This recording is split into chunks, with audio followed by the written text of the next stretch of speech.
ہم قیامت کے دن اسے اندھا کر کے اٹھائیں گے اور وہ کہے گا اللہ تو نے میرا انجام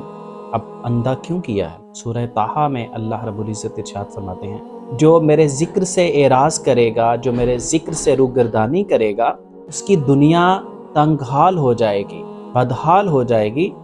وَنَحْشُرُهُ يَوْمَ الْقِيَامَةِ أَعْمَىٰ، اور ہم قیامت کے دن اسے اندھا کر کے اٹھائیں گے اور وہ کہے گا اللہ تو نے میرا انجام اندھا کیوں کیا ہے۔ میں دنیا میں میری آنکھیں تھیں، میں دیکھتا تھا، اور آج تو نے اندھا کر کے کیوں اٹھایا ہے۔ تو اللہ فرمائیں گے كَذَلِكَ أَتَتْكَ آيَاتُنَا فَنَسِيتَهَا وَكَذَلِكَ الْيَوْمَ تُنسَىٰ، اسی طرح سے تمہارے پاس ہماری نشانیاں آئی تھیں، لیکن تم نے تو ہماری نشانیوں سے لا تعلقی برتی،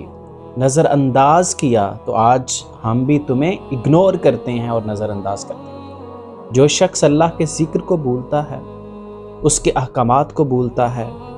اور اس کی یاد سے غافل ہو جاتا ہے، وہ دنیا میں غرق ہو کے دنیا کے پیچھے بھاگتا چلا جاتا ہے، تو اسے انجام یاد رکھنا چاہیے کہ نہ اسے دنیا سکون اور راحت دے سکتی ہے،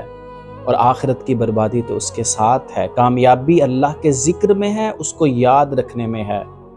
اور اس کے قرآن کی تلاوت میں ہے، اس کے احکامات کو جاننے میں ہے، اور اس کے مطابق زندگی گزارنے میں ہے۔ اللہ ہمیں اپنی یاد سے ہمارے دلوں کو تازہ رکھے، اور جو ہمارے اعمال ہیں